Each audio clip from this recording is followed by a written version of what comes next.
Baik, selanjutnya kita akan mengundang Dr. Sofyan Syaf, ini rekan saya dari IPB, ahli sosiologi perdesaan ya. Kita melihat kajian-kajian dari Pak Sofyan di tingkat desa, bagaimana kejadian-kejadian tersebut untuk kita pelajari. Silakan Pak Sofyan kami undang. Baik, terima kasih Bu Lia. Bismillahirrahmanirrahim. Assalamualaikum warahmatullahi wabarakatuh. Selamat pagi dan salam sejahtera buat kita semua. Eh, saya pertama-tama mengucapkan banyak terima kasih karena diundang oleh LP3S. Ini sewaktu saya S1, S2, S3, buku-buku LP3S banyak memberikan warna ya bagi pengembangan Indonesia, desa dan sebagainya. Juga yang terpenting bagi kami ya selaku seorang akademisi adalah eh, menerima segala masukan informasi ya terkait dengan eh, kondisional ya kemajuan pengetahuan. Jadi LP3S ini sangat memberikan warna tersendiri bagi perkembangan Indonesia. Baik, yang kedua saya juga mengucapkan terima kasih karena diundang untuk mendiskusikan tentang bagaimana urgenitas undang-undang desa ya yang sudah terbit ya bagaimana kemudian kita mengevaluasinya dan terkait dengan kondisional ke depan. Jadi kalau dari judul besarnya urgensi evaluasi undang-undang desa di tengah hiruk pikuk pemilu 2024, maka ya kepala desa, saran saya kepala desa, seluruh pegiat desa, manfaatkanlah pemilu 2024 ya, agar desa dilirik, desa diangkat ya ke depan, dan yang terpenting adalah bagaimana isu-isu strategis yang ada di desa juga bisa dibajukan. Bukan sekedar isu tentang penambahan dana desa, bukan hanya sekedar isu tentang perpanjangan masa jabatan kepala desa. Tetapi yang urgenitas pertama itu adalah bagaimana memahami terkait dengan strategi daripada undang-undang desa tersebut. Nah, saya diberikan mandat oleh teman-teman LP3S untuk berbicara mengenai refleksi menjelang satu dekade undang-undang desa, dan focusing yang saya ingin sampaikan adalah terkait dengan kebutuhan mendesak hadirnya data desa persis sebagai data desa. Kita belum punya big data kalau menurut saya. Karena eh, ini yang kemudian sangat banyak membantu orang-orang desa ya untuk menghadirkan satu informasi yang penting dan valid. Saya akan sajikan dalam presentasi saya. Baik, terima kasih Mbak Lia. Ini ada 5 hal saya ingin sampaikan. Iya. Yang pertama terkait dengan 7 isu strategi Indonesia dilupakan atau terlupakan. Ini jarang kita berbicara tentang ini. Yang kita berbicara tentang undang-undang desa sekarang itu adalah tentang masa jabatan, penambahan dana desa dan sebagainya. Tapi ada 7 isu strategi yang terlupakan. Akibatnya apa? Kita lupakan atau dilupakan, ya. Fakta yang dihadirkan adalah lost action pengawalan 7 isu strategis ini. Jadi problematiknya itu hadir di mana-mana. Padahal menurut saya, udahlah orang pusat ya tidak perlu lagi ngurus tentang kemiskinan. Berikan kepada desa karena kita punya pendekatan desa membangun ya, di mana pelayanan dasar itu harus diberikan kepada desa. Nah, lost action pengawalan 7 isu strategis ini adalah fakta yang hadir karena kita lupa terkait dengan 7 isu strategis desa. Yang ketiga, mandat dari pendiri bangsa hadirkan data yang akurat, no taksiran ya. Kita banyak punya data tetapi kita tidak mampu menunjukkan by address by koordinat. Tadi saya tambahkan dari Pak Menteri kurang koordinatnya ya. Harusnya koordinatnya ada ya. Kalau tadi Pak Menteri mengatakan by name ada, by address sudah, tapi by koordinat. Karena semua orang yang miskin akan terdata dengan baik, terlihat dengan baik secara spasial ya. Kemudian keempat, data desa presis sebagai basis big data desa, dan kelima catatan penutup. Baik teman-teman sekalian, apa 7 isu strategi? Nah, dari dalam Undang-Undang Nomor 6 Tahun 2014 tentang desa, situ ada 16 bab, 122 pasal, ada 7 isu strategis. Yang sebenarnya kalau kita melihat konstruksi konstruksi 7 isu strategis ini adalah dasar agregat pembangunan nasional. Ya. Jadi kalau kita berpikir tentang pembangunan nasional, itu kan agregat dari pembangunan provinsi. Agregat pembangunan provinsi adalah kabupaten. Agregat kabupaten adalah desa. Jadi sebenarnya sumbu utama, kalau ini tidak ditata kelola dengan baik, adalah bagaimana kita memperbaiki ya 7 isu strateginya di desa. Dan ini satu peran yang sangat mulia menurut saya. Nah, dalam informasi dalam undang-undang desa, itu ada 7 isu yang kemudian perlu dicermati dengan baik, yang terkait dengan penataan desa. Ya, sekarang pertanyaan, apakah peta tematik seluruh desa di Indonesia 74.000 sekian ya, desa, ada atau tidak? Saya yakin belum ada. Dan peta tematik itu sangat menentukan bagaimana kita merencanakan desa dengan baik. Ya. Transparansi, akuntabilitas akan terjamin dengan baik. Kemudian bagaimana bahan melakukan RPJMDes, rencana pembangunan jangka menengah desa, dan RKPDes untuk menyusun target program, itu harus kemudian berbasis penataan desa yang kemudian di dalamnya ada peta tematik yang harus dihadirkan. Demikian hal juga apa yang harus dikerjasamakan pada desa. Bagaimana kita harus mengetahui sebaran vegetasi, peta sebaran komoditi, potensi ekonomi kawasan, kelembagaan kawasan, pola kerjasama dan sebagainya. Itu harus dihadirkan secara material. Bagaimana mungkin kemudian orang luar mau bekerja sama kepada kita kalau kita tidak punya data tersebut. Saya pernah dihubungi ya, oleh salah satu pemilik ya,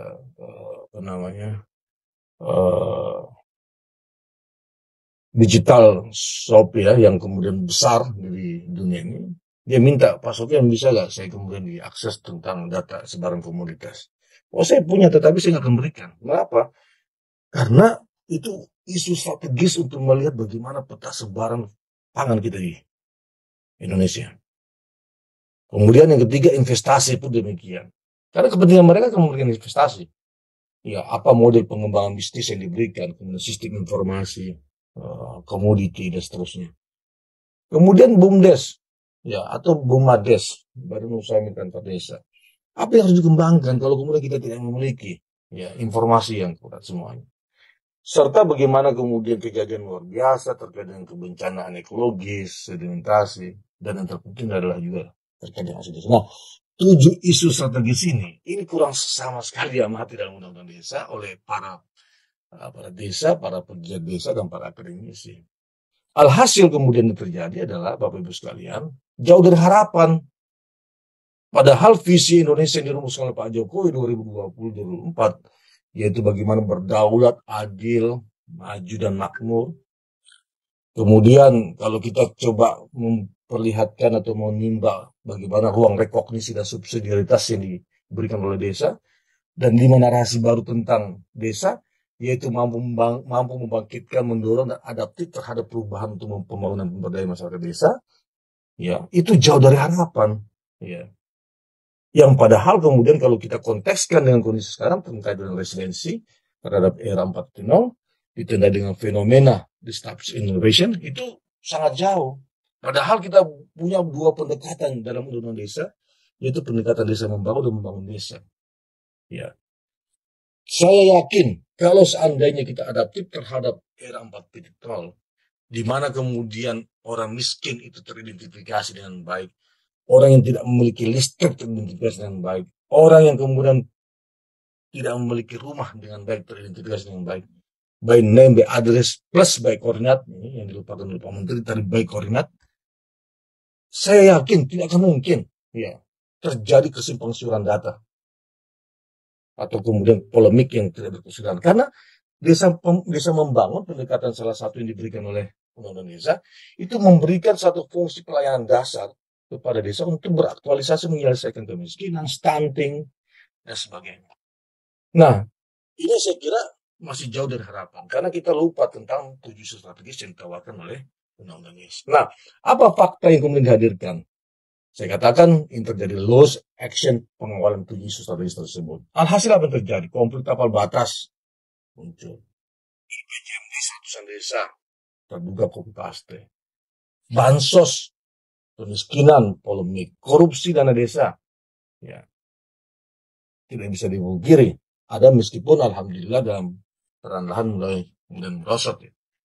Kemudian sebagian BUMDes, ya beberapa tempat mati suri. Mengapa? Karena tadi ya kita tidak konsen terhadap hal tersebut. Yang dari hasil penelitian kami, Bapak Ibu sekalian, seharusnya persoalan orang miskin ini bisa kemudian kita ambil alih ya, kewenangan tersebut. Karena orang desa yang paham tentang orang miskin tersebut. Dengan ukuran-ukuran yang kemudian tidak perlu pakai ukuran luar. Bapak Ibu sekalian, kalau saya kemudian menyajikan data ini, bisa dibandingkan bagaimana kemudian angka kemiskinan menurut World Bank, kemudian BPS dan undang-undang fakir miskin. Kita punya undang-undang fakir miskin. Ya. Apa yang terjadi Bapak Ibu sekalian? Kalau kita memakai ukuran luar, itu angka kemiskinan kita akan tinggi. Ya.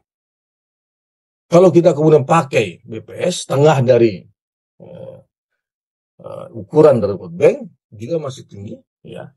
Tetapi kalau kita pakai undang-undang fakir miskin yang 11 parameter, itu relatif lebih rendah dibandingkan dengan 2 ukuran tersebut. Jadi pertanyaannya, kita kemudian mau tanda kutip memperdagangkan kemiskinan atau kita kembali kepada kita, ya, undang-undang kita. Kita kemudian siapa dimiskin di antara kita. Untuk itulah kemudian Bapak Ibu sekalian, saya ingin memulai dari mandat dari pendiri bangsa. Hadirkan data yang kuat, dong taksi tenang. Bapak Ibu sekalian, ada satu buku yang menarik, ini buku lawas. Saya diberikan oleh teman di DPR ketika memberikan perspektif tentang desa, ya. Pada tahun 2020 awal COVID. Buku ini sangat menarik nih, Pembangunan Semesta Berencana. Di dalam buku ini sangat menarik. Disampaikan bahwa apa? Kalau kita mengacu kepada tujuan pembangunan, yaitu mensejahterakan masyarakat dan mencerdaskan kehidupan bangsa, ini hanya bisa dapat dilakukan ya, setiap individu keluarga itu bisa teridentifikasi. Apa potret itu? Menurut Undang-Undang Nomor Pasal 8 yaitu 5 aspek kesejahteraan. 5 aspek kesejahteraan masyarakat. Yaitu sandang pangan papan, pendidikan kebudayaan, kemudian kesehatan pekerjaan dan jaminan sosial, kehidupan sosial perlindungan, serta infrastruktur dan lingkungan hidup. Syaratnya, ya, dalam buku ini mengatakan bahwa setiap individu atau keluarga teridentifikasi 5 aspek kesejahteraan ini. Dan caranya hanya dilakukan bisa dua cara dilakukan. Yaitu democratic rural development. Jadi untuk melakukan pencapaian tujuan mensejahterakan masyarakat dan mencari pembahasan, potret 5 aspek ekstra dilakukan oleh 2 cara, democratic rural development. Bayangkan 59 tahun lalu, para pendiri bangsa sudah mengatakan, potret ya dilakukan melalui desa yang demokratik. Yang kedua adalah menyiapkan data akurat. Ya, karena para pendiri bangsa yang dikumpulkan oleh Bung Karno dan Bung Hatta pada saat itu sebanyak 513 sudah memperkirakan bahwa jangan sampai ada angka-angka yang berdasarkan taksiran. Ya.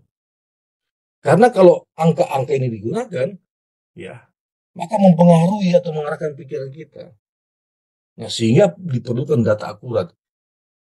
Jadi isu tentang big data hari ini sudah jauh hari dibikin oleh para pendiri bangsa. Hanya kita tidak angkat saja. Dan itu harus dimulai dari desa. Ya. Nah, sehingga ya kita membantu sebenarnya para para perencana desa ya untuk ya paling tidak ya meminimalisasi dosa. Kata hak 7 dosa para perencana pembangunan desa, para pembangunan satu diantara adalah permainan angka-angka. Ini ada dalam buku Tirai Kemiskinan yang ditulis oleh Mabul Haq, Nobel Ekonomi dari Pakistan. Ya, jadi betapa pentingnya data yang kemudian akurat tersebut. Nah, mengapa demikian? Karena kami mencoba mengidentifikasi persoalan polemik data hari ini, baik itu kemudian bansos, ya, yang tidak tepat sasaran, kemudian perbedaan data produksi pangan hari ini, ya, kemudian perbedaan data antar kelembagaan lembaga yang terkait dengan persoalan-persoalan kemiskinan dan sebagainya, lost target pembangunan dan sebagainya, itu diakibatkan karena ketidaktepatan metode dan pendekatan. Nah, kami dari perguruan tinggi berpikir bahwa sudah saatnya kita akhiri polemik tersebut karena kemajuan pengetahuan dan teknologi itu membuka ruang untuk menghadirkan pendekatan baru untuk menghasilkan data desa yang terpadu, yang akurat, mampu menunjukkan kondisi existing by name, by address, dan mampu mengidentifikasi ukuran-ukuran pembangunan yang kemudian tidak lagi dijadikan sebagai proyek. Ya, jadi nanti itu generasi indeks pembangunan manusia, indeks pembangunan pemuda dan sebagainya itu sudah bisa teridentifikasi dengan baik melalui algoritma artificial intelligence. Nah, dengan demikian kami menyadari hal tersebut sehingga kami membangun satu inovasi tentang data desa presisi sebagai basis big data desa ke depan. Nah, mengapa demikian? Karena kami ingin mengakhiri polemik 77 tahun tentang data ini harus diakhiri. Dalam buku saya mencatat bahwa masalah data yang dihadapi oleh Indonesia itu adalah masalah data yang dihadapi oleh desa. Mengapa? Karena warga selalu dijadikan sebagai objek, kemudian kurang kreativitas dalam pendekatan penyusunan dan pengelolaan data, minim akses data khususnya data desa berbasis spasialnya, kemudian rendahnya SDM, aparat desa, dan yang kelima adalah data desa disusun dan diolah secara manual. Dari semua itu kami menemukan satu informasi yang sangat menarik bahwa error data hari ini kemudian kita gunakan untuk indikator-indikator perencanaan pembangunan itu 47,13%. Bayangkan kalau error data 47,13%, maka saya yakin dan aku yakin perencanaan pasti error, implementasi asal Bapak senang. Iya. Nah, untuk itu kami coba mendorong menghadirkan satu inovasi teknologi bagaimana menghasilkan data desa presisi dengan mengawinkan 3 pendekatan, yaitu pendekatan sensus, sensus, jadi semua orang disensus, semua keluarga disensus, kemudian kedua adalah spasial, semua orang yang disensus tersebut ditunjukkan secara blending BSB koordinat, yang ketiga adalah partisipasi, melibatkan orang desa, pemuda-pemudi desa. Dari setiap keluarga dan atau individu sebanyak 208 informasi teridentifikasi parameternya. Dan juga sebanyak 53 parameter data spasial dihadirkan. Nah, kami merumuskan itu dengan istilah pendekatan konsep data desa presisi dengan pendekatan drone participator ini, jadi melibatkan digitalisasi yang terpenting. Nah, mengapa demikian? Karena kami berpikir bahwa sudah waktunya kemudian peran-peran teknologi itu dihadirkan, karena ini adalah membuat efisiensi yang terjadi. Jadi kita punya aplikasi Merdesa Sensus untuk melakukan identifikasi by name, by address, by koordinat, kemudian kita bisa memonitoring para pemuda-pemuda desa yang mengambil data melalui Merdesa Monef, kemudian kita punya WebGIS, desa presisi untuk menggambarkan, serta kita memiliki dashboard yang bisa memberikan gambaran tersebut. Nah, contohnya seperti ini, Bapak Ibu sekalian. Ini adalah salah satu salah satu informasi yang bisa kita sajikan. Kalau dilihat ini adalah WebGIS kami, salah satu contoh misalnya kita tadi ambil desa ini Bojongmangu, nanti provinsi apa, Bojongmangu, ini ada Bojongmangu, ini adalah salah satu desa di Bekasi, basis data kita RW, jadi kita bisa lihat berapa jumlah penduduk di desa, ini kepala keluarganya, ini jumlah penduduknya. Nah, basis datanya adalah RW sebenarnya, kita bisa melihat ada sekian kepala keluarga di RW 1, RW 2 misalnya, RW 3, termasuk juga jumlah penduduknya ini. Tidak hanya itu, kemudian kita bisa memperlihatkan sebenarnya piramida penduduk yang basis BNN, BADL, koordinat, basis usia ini. Ini kita bisa melihat bahwa berapa jumlah penduduk yang berusia 45 sampai 49. Oh, ternyata di desa Bojongmangu itu laki-lakinya 189, perempuannya 28, yang berusia 45 sampai 29. Dan di mana mereka berpenghuni, ini bisa teridentifikasi. Inilah mereka ini, ya Bapak Ibu sekalian ini. Ini adalah tempat tinggalnya penduduk yang berusia 45 sampai 49 tahun ini. Baik ada sebagai koordinat, ya teridentifikasi secara baik, ya. Jadi tidak hanya sekedar BNN, tapi juga teridentifikasi bagaimana fisik rumah dan sebagainya terlihat dalam gambar. Tidak hanya itu saja, kemudian Bapak Ibu sekalian kita sudah bisa melihat bagaimana status-status lainnya, misalnya berapa jumlah orang yang sudah kawin, yang kemudian cerai mati, cerai hidup, ya kita bisa lihat teridentifikasi ya berapa jumlah penduduk ini yang cerai hidup dalam satu perkawinannya.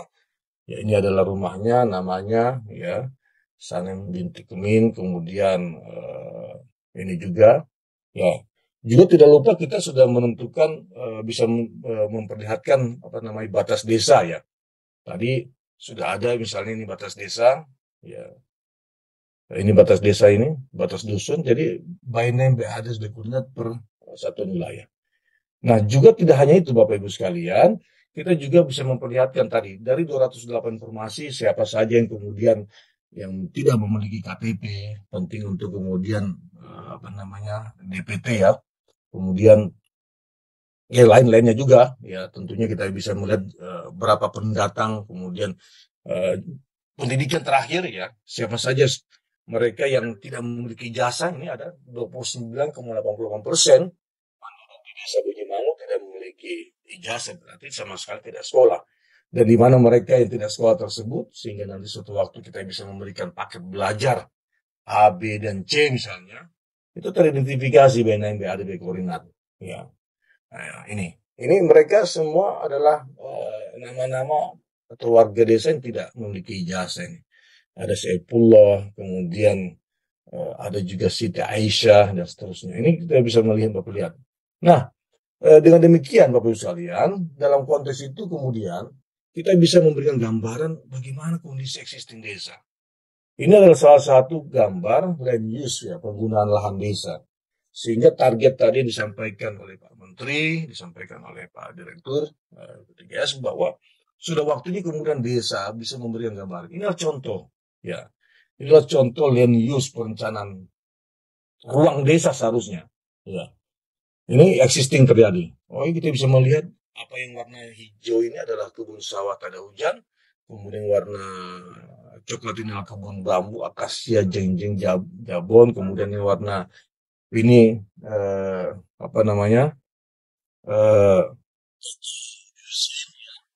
ini yang warna ini, kemudian dan seterusnya. Ini bisa kita perlihatkan secara secara land use penggunaan lahan ini.